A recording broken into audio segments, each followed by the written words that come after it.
Bienvenue sur 23 plus 1 podcast, le podcast spécialisé en marketing, communication et vente.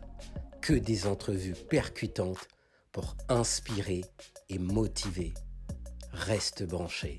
Oui, bonjour à toutes et à tous. Bienvenue sur 23 plus 1 podcast, votre podcast spécialisé en marketing, communication et vente. Que des entrevues percutantes pour vous inspirer et motiver. Je suis votre coprésentateur Max, accompagné de mon cher ami Jeff. Salut Max, comment ça va aujourd'hui? Ça va très bien et toi-même, Jeff? Ça va bien, ça va bien. Alors, sans plus attendre, aujourd'hui, nous recevons un spécialiste, un expert du customer service qui travaille dans le domaine du retail, dans la mode également, et qui a un très, très, très beau parcours avec une très, très belle expérience dans une compagnie ici à Montréal. Aujourd'hui, nous recevons Roger Emeka, qui est Director of Customer Service and Operation chez Frank & Oak. Roger, bonjour, comment vas-tu? Merci à vous, les gars. Vraiment un honneur d'être sur le podcast. Je vous ai vu écoute presque du début, alors c'est vraiment super bien d'être sur le podcast. Merci, guys. Excellent, merci à toi. C'est nous qui te remercions infiniment pour ton temps. Alors, Roger, je viens de mentionner tout à l'heure que tu es un expert du customer service. Ça, c'est le côté professionnel. Mais aujourd'hui, Roger, quelqu'un qui souhaite te connaître d'un point de vue personnel, c'est qui Roger aujourd'hui? Roger, alors moi j'ai 33 ans. Je viens juste d'avoir un petit enfant qui va avoir 8 mois. Je suis marié avec ma femme Cynthia. Ça fait environ 10 ans qu'on est ensemble. Là, on commence à bâtir notre petite famille. Puis, je suis vraiment chanceux, c'est non seulement de ma situation maintenant, mais de mon parcours, d'où je travaille. Alors, vraiment une super bonne situation pour moi. Alors. Excellent, on est très très ravis pour toi et félicitations surtout pour ta famille. On envoie d'ailleurs le bonjour à ta conjointe et à ton enfant. Alors Roger, Merci. justement en parlant de ton enfant, quand tu étais enfant, à quoi est-ce que tu rêvais de devenir? Ben, il y a beaucoup de choses. Alors, tu sais, j'ai vraiment grandi beaucoup en tant qu'amateur de sport. Tu sais, j'ai adoré le hockey, tu sais, comme j'étais comme n'importe quel petit enfant. Malheureusement pour le monde, je suis un fan des Leafs. Alors, ouais, malheureusement, c'est pour moi, soit être gardien des Leafs ou être un centre, c'était un des rêves. Après ça, j'ai vraiment eu j'ai vraiment commencé à aimer le basket. Alors, j'ai toujours voulu être un sportif, j'ai toujours voulu être dans les sports. Rapidement, j'ai réalisé que je n'étais pas aussi athlétique que je pensais. Alors, j'ai rêvé d'être journaliste de sport. Et j'ai quand même beaucoup d'articles. J'ai écrit pour quelques blogs. J'ai écrit même pour la ligue de flag football locale, Flag Post Football à Montréal. J'ai écrit quelques articles. Puis j'ai vraiment pensé que c'était quelque chose que j'allais vraiment avoir la possibilité de faire, et même d'une façon payante. Mais c'est quand même un grand hustle, c'est le domaine du journalisme de sport. Alors, quand dans ce temps-là, quand j'étais dans mon adolescence, j'avais quand même plusieurs jobs de service à clientèle. J'ai fait des jobs de sondage, je fais des jobs dans le retail. Puis là, j'ai réalisé, OK, c'est quand même quelque chose que j'ai une empathie envers la clientèle, j'ai une bonne communication avec les clients, je sais comment créer des liens. Créer des liens, ça peut être par rapport au sport, par rapport à ce que quelqu'un porte. Tu crées des liens, peu importe. Et ça fait en sorte que le monde, ils te font confiance. Tranquillement, pas vite, j'ai vraiment bâti non seulement une force, mais une carrière envers la service à clientèle, puis ensuite les opérations. Alors, c'est là que je suis maintenant. Je trouve ça phénoménal. Puis on sait comment, dans le retail lequel que tu travailles, Frank & Oak particulièrement, le service à la clientèle, les opérations, c'est à l'épicentre de la business. si je me trompe pas, toi, tu es avec Frank Oak depuis les débuts ou très près depuis les débuts. Si tu pourrais nous parler un peu, c'est cette dynamique d'avoir commencé dans cette entreprise, dans cette startup à l'époque, qui aujourd'hui est rendu un leader dans le monde du e-commerce et du retail en Amérique et mondial. Ouais, absolument, Jeff. Moi, quand j'ai commencé environ 6 mois après que Frank Oak est bâti. Peut-être pas tout le monde le sait, mais Frank Oak a commencé comme le nom c'était Moda Suite. Et avant que Frank Oak a été débuté, quand même par les mêmes cofondateurs, Moda Suite, c'était plus une compagnie made to measure. On a beaucoup de suiting, beaucoup de dress shirts qui est vraiment made to measure. Alors quand j'ai rentré, vraiment, j'étais comme employé numéro 3 dans l'équipe du service à clientèle. On était quand même une équipe d'environ une quinzaine de personnes. Mais on était vraiment une petite équipe dans l'équipe du service à clientèle. Quand j'ai rentré comme un agent. Je venais juste de quitter une job où j'étais dans une banque pour 3 mois et c'est quand même, j'ai eu un bon succès quand j'étais dans la banque, mais je voulais quelque chose qui était un peu plus flexible côté service à clientèle. On s'entend que dans les banques, c'est un peu plus, c'est quand même moins structuré, c'est vraiment plus des scripts. Et moi, j'ai voulu aller quelque chose qui était plus pour les millénials, plus live chat, plus digital, côté service à clientèle digital. Alors, quand j'ai rentré chez Frank Oak, c'est vraiment cool parce que c'était dans le temps où le live chat, c'est sûr que ça a commencé, mais ça a été dans les tout débuts du type de service digital, non seulement service, mais aussi le genre de commerce digital qu'on voulait donner aux clients. Alors, il y a 8 ans, c'est sûr que on était quand même une petite startup. Puis quand tu commences dans une startup, c'est sûr que ta position, mais tu touches tellement plus de chapeaux. J'ai quand même touché la logistique, même quand j'ai commencé. Puis, bien sûr, maintenant, je gère une équipe de logistique, mais tu touches plein d'aspects. L'équipe tech, l'équipe marketing, ils vont quand même te donner de l'appui parce que t'es le frontline, t'es le voix du client, t'es la personne qui représente les clients. Si le client a un problème avec un employé, si un problème n'aime pas comment quelqu'un répond, c'est sûr qu'il va avoir un problème avec cette personne, mais c'est sûr que si tu représentes Frank Oak puis ou représente n'importe quelle entreprise, alors c'est absolument primordial de rester professionnel, mais aussi mettre en tête que quand tu communiques avec un client, dans ce temps-là, si j'ai commencé, comme je dis, commencé il y a 8 ans, j'ai bâti la personne dont j'ai remplacé, il allait vers plus de product development, product management, copywriting. Alors, ça m'a donné la chance de vraiment bâtir l'équipe comme je le voulais.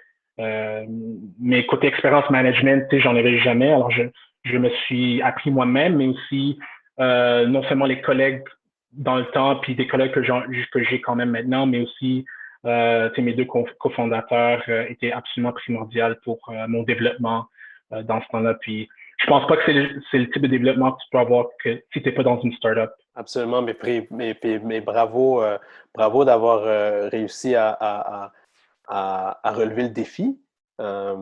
Parce que je pense que dans le milieu du retail, on sait comment ça peut être exigeant. Puis surtout que les gens, de plus en plus, sont habitués. Et ça fait partie maintenant, surtout aujourd'hui, ça fait partie de la vie omniprésente, le e-commerce. Donc, être capable de leader une équipe de customer service, on n'en parle pas beaucoup, mais ça mérite d'être su que c'est un travail qui n'est pas toujours évident. Oui, absolument. Mais aussi, je pense qu'il faut que je souligne que j'ai vraiment travaillé avec de très, très bons individus qui travaillaient pour moi. Ça, c'est vraiment une clé du service à la clientèle, des opérations, peu importe le métier, peu importe l'industrie. Surtout quand tu es un leader, tu peux rien faire sans ton équipe. C'est sûr qu'il faut que tu bâtisses un plan stratégique, il faut que tu fasses du onboarding, il faut que tu fasses du training. Et dans mon cas maintenant, côté directeur, je suis plus à un niveau plus high level, plus stratégique. Alors en ce moment, on a quand même une belle équipe et une gérante qui aide à à setter non seulement le day-to-day, mais aussi faire la planification de main-d'œuvre, les horaires et ainsi de suite. Mais ça reste en sorte que peu importe ce que tu fais côté leadership, ça commence avec l'équipe et les gens qui travaillent avec toi et pour toi. C'est absolument primordial de ce côté-là. Effectivement, effectivement. Et là, justement, tu viens de mentionner beaucoup de choses. Tu viens de parler de stratégie, tu viens de parler de leadership et tout ça. Je pense qu'à travers tout ça aussi, tu as dû avoir des moments où ça a été quand même difficile. Tu as dû faire face à des défis. Jeff en parlait tout à l'heure. Comment tu as pu faire face à ces défis-là? Ouais, ben je dirais, je pense qu'un des défis quand tu gères des équipes qui sont plus frontline, c'est comment on s'assure de les représenter correctement vers l'entreprise. Et je pense qu'une des belles choses de chez Franklin, c'est qu'on a toujours une bonne transparence, puis ça a toujours été quand même une hiérarchie assez plate. Ce qui m'a aidé à s'assurer que le feedback que je reçois de mes équipes, on peut le relever non seulement au département de marketing, département RH, département de produits et même au top au cofondateur. Mais c'est quelque chose qui, je dirais, est toujours un défi. Et le but, c'est vraiment, pas le but, mais je dirais une des solutions, c'est juste s'assurer que tu continues à être persistant à non seulement donner le feedback, mais représenter les employés. Si on représente pas les employés, c'est sûr qu'eux, ils vont sentir que leur feedback n'est pas entendu. Ils vont sentir que, moi, je suis juste là pour faire du travail. On m'écoute pas. Moi, je suis là que, si un employé parle avec le client chaque jour, ils font du packing d'une boîte, ils ont tellement d'interactions avec le client. C'est eux qui vont vraiment bâtir non seulement qu'est-ce que le client représente pour l'entreprise, mais aussi comment est-ce qu'on peut améliorer basé sur qu'est-ce que le client dit. Puis, je répète client souvent, mais dans n'importe quelle entreprise, même si tu n'es pas dans le retail, même si tu ne reçois pas un bien tangible, on est tous des clients nous-mêmes, puis on travaille tous pour des clients. Alors, c'est vraiment absolument primordial, ces deux aspects-là. Alors, je suis chanceux, ça n'a pas nécessairement toujours été un défi chez Franklin à cause de notre hiérarchie. Je mets sur moi-même comment est-ce que j'assure que je représente les employés dans les front lines. La situation qu'on vit en ce moment, qui est quand même particulière depuis la dernière année, et on sait comment le marché du retail a été affecté. Comment autant au niveau des opérations, au niveau du service à la clientèle, comment vous avez réussi à maintenir d'abord votre clientèle et maintenir une qualité de service pour s'assurer que votre clientèle reste et soit fidèle à vous? Ouais, c'est sûr qu'il y a quand même eu des enjeux. On le sait tous, beaucoup de retailers ont eu un enjeu. Puis, je pense de notre côté, on s'est dit, de mon côté, vraiment, ça c'est une des choses que je parlais avec mes collègues. On voit qu'il y a d'autres brands qui ont quand même des issues avec non seulement la livraison, le temps de livraison, mais le temps d'attente pour servir leurs clients. Puis, moi, j'ai vu ça. Puis, je pense nous autres chez Franklin, qu'on a vu ça comme une opportunité de vraiment avoir un service qui peut aller au-delà de ce qui est la norme en ce moment avec le COVID. Puis je dis ça pas en assumant qu'on n'avait pas de nos propres enjeux et puis nos propres défis. C'est sûr qu'on les a eus, mais je pense côté stratégique, on s'est vraiment dit c'est un bon temps pour nous de vraiment améliorer notre service, puis ne pas juste blâmer tout sur COVID en disant on va avoir un temps de cheminement de 10 jours où on va répondre à nos clients dans un délai de 7 à 18 jours. Alors, avec de notre côté, notre staff, ils étaient quand même vraiment motivés, même avec le travail à la maison, puis le télétravail, puis le staff aussi dans notre entrepôt, notre staff qui vient à chaque jour, qui avec le COVID, ils mettent leur hand sanitizer à chaque jour, ils mettent leur masque à chaque jour. Puis c'est vraiment quelque chose que non seulement moi, mais tout le reste de l'entreprise apprécie. Mais je pense tous les gens qui achètent des biens, tous les gens qui achètent non seulement des vêtements, de la bouffe, n'importe quoi, doivent avoir vraiment une grosse appréciation aux travailleurs frontline, que ce soit customer service ou opération, parce que c'est vraiment eux qui font que les compagnies continuent à rouler. Puis ça, c'est le grand message qu'on donnait vraiment à nos staffs, puis à nos staffs en magasin aussi, que c'est eux qui font que la business continue à rouler.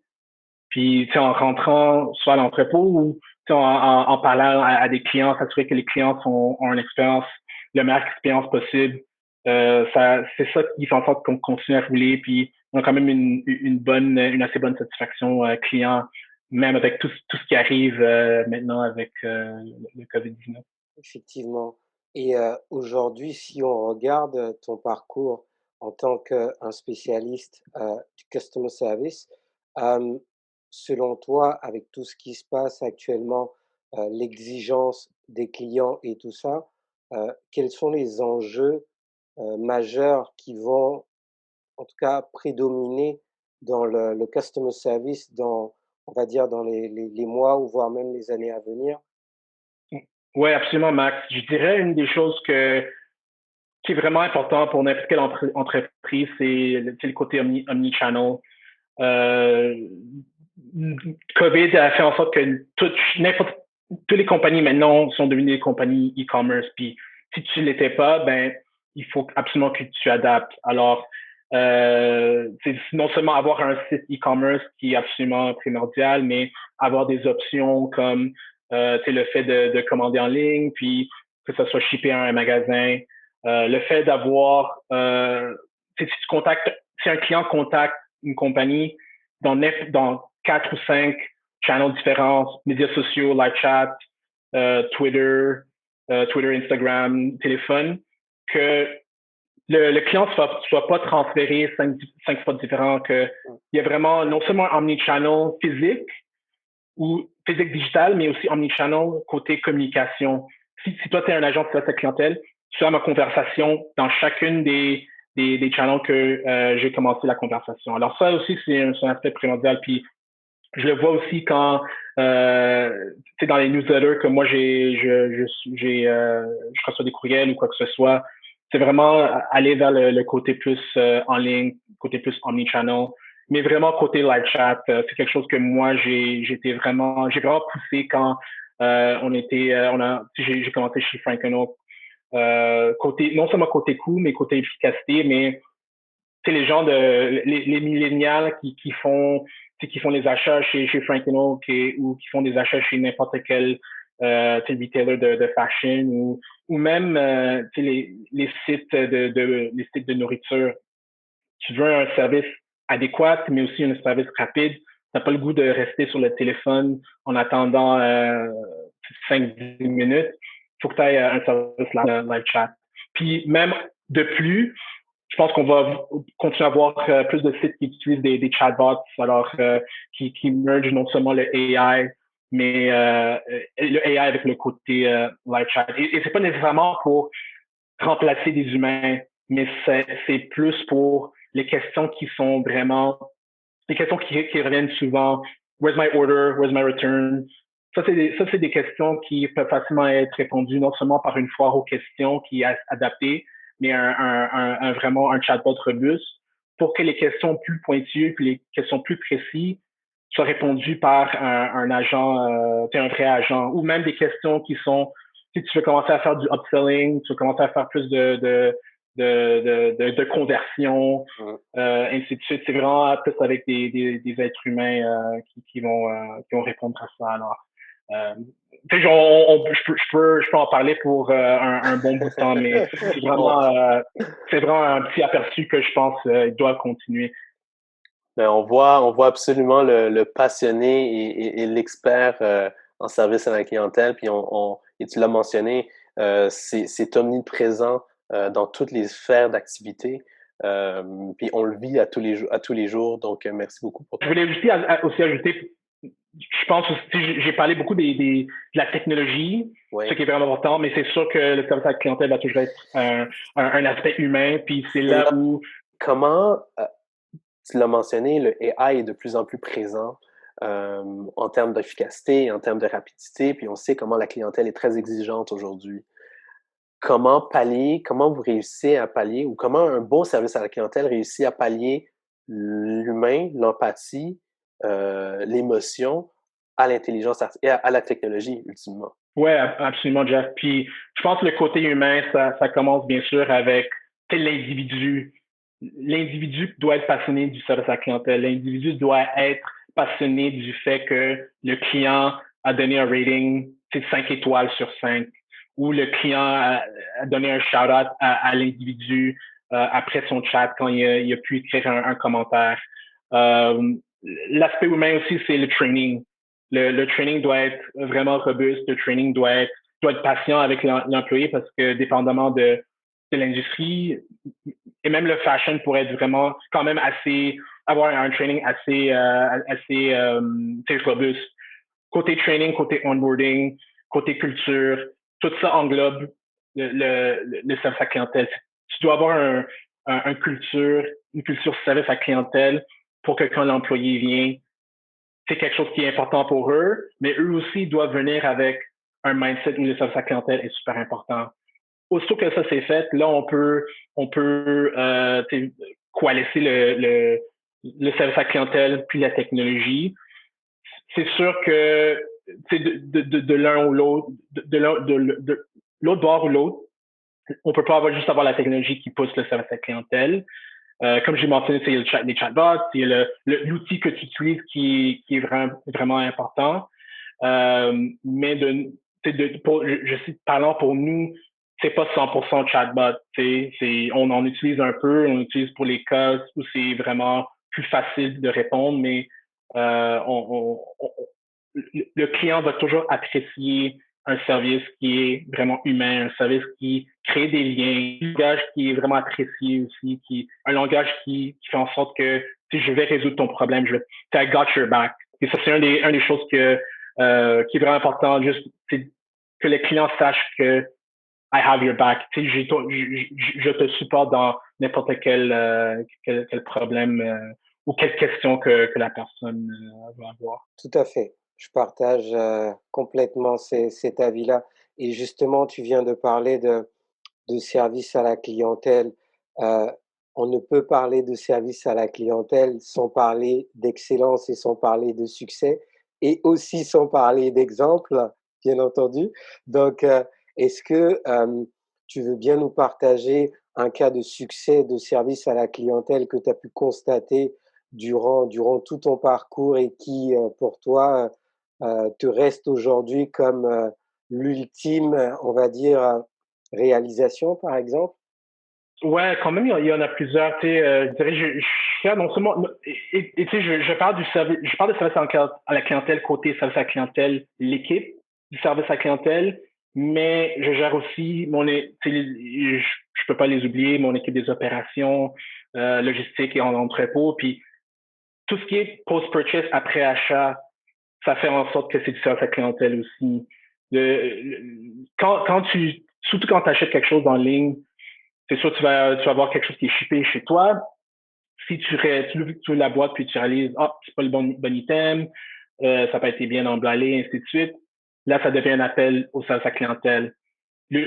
Mon but, c'est de s'assurer que il y a le plus petit, le nombre de cas de service à clientèle est le plus petit possible côté logistique, mais aussi côté communication avec les autres départements, s'assurer que la communication en ligne est bonne, s'assurer que le nom des produits, le copy des produits, le prix des produits fait tout du sens, s'assurer qu'il n'y a pas de problème au check-out, et ainsi de suite. Alors, tout ça, ça englobe le service à la clientèle. Et je dirais ça, c'est une des choses que c'est pas juste moi qui ai bâti ça, mais je pense que c'est une culture d'entreprise que le service à la clientèle, c'est non seulement juste l'équipe du CS, mais c'est aussi l'équipe des opérations. C'est aussi l'équipe de produits, c'est aussi l'équipe d'acquisition marketing, c'est aussi l'équipe technologique. Alors ça c'est une des choses, je dirais que c'est vraiment, c'est pas toujours facile et c'est pas toujours évident, mais je pense que c'est quand même une bonne réalisation que nous on commence à voir et on continue à développer, on continue à s'assurer que on peut améliorer de notre côté. Je pense, c'est sûr que moi je suis quelqu'un quand tu dis que sa clientèle, opération, logistique, on dit aussi KPIs, on dit aussi statistiques. Puis récemment, on a de très belles KPI côté satisfaction client de sa clientèle, mais aussi de très beaux KPI côté shipping et livraison. Alors c'est quelque chose que moi je suis très fier. Puis je sais le restant de l'entreprise est très fier. Alors je dirais ça c'est deux de plusieurs aspect à être très fier récemment. Félicitations, toi et ton équipe, vous avez de quoi être fiers, puisqu'on sait, comme tu l'as bien mentionné, que le service à la clientèle, ce n'est pas uniquement le téléphone, mais est impliqué à tous les niveaux des opérations de l'entreprise, du moins les opérations de succès de l'entreprise.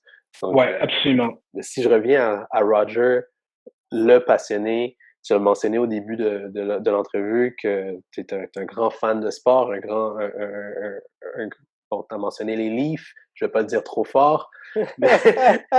il y a les Raptors aussi, regarde. Bon, mais sinon, c'est quelles sont les autres activités qui t'animent, toi passionné d'humain que tu es? J'aime beaucoup lire par rapport au coaching. J'aime lire aussi par rapport au travail. C'est sûr, ça c'est la façon dont on s'améliore. C'est la façon dont on continue à apprendre. Mais j'aime beaucoup lire et surtout des lectures par rapport au coaching, comment être un meilleur manager, comment être un meilleur coach. Alors, lecture, c'est sûr, c'est une des aspects. Tout ce qui est physique, basket, mais tu sais aussi juste faire de l'entraînement. Récemment, je dirais de la dernière année, je commençais à courir un peu plus. Je fais aussi de la course durant l'hiver récemment. Alors, j'ai acheté mes souliers Gore-Tex. Et dans le passé, je pensais, les gens qui font de la course quand il neige, c'est absolument fou, mais ça fait vraiment du bien avec un peu de froid, puis avec la neige. C'est vraiment quelque chose qui est calmant. Alors ça c'est une autre des activités. À part ça, durant l'été je fais du vélo. J'en fais un peu moins avant.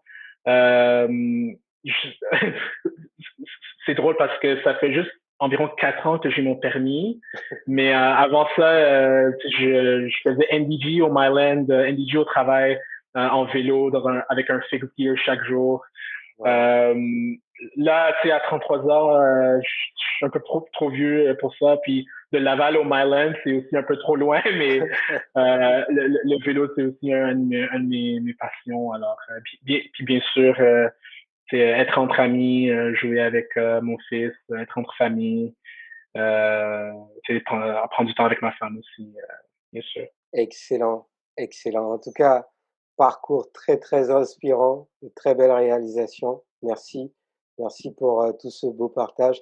Malheureusement, on arrive à la fin de cette belle entrevue qu'on aurait voulu continuer longuement parce que le sujet du customer service est un sujet tellement important.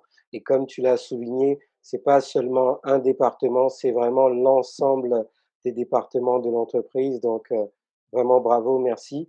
Alors, on arrive maintenant à la minute signature. La minute signature, c'est une minute où tu nous partages une phrase d'inspiration, de motivation pour toutes les personnes qui nous regardent ici à Montréal, en Afrique, en Europe et un peu partout dans le reste du monde. Qu'est-ce que tu veux partager avec toutes les personnes qui nous regardent? Ouais, ça c'est un petit mot que les deux cofondateurs de Frank Oak ils disaient souvent au début de l'entreprise. This is still day one.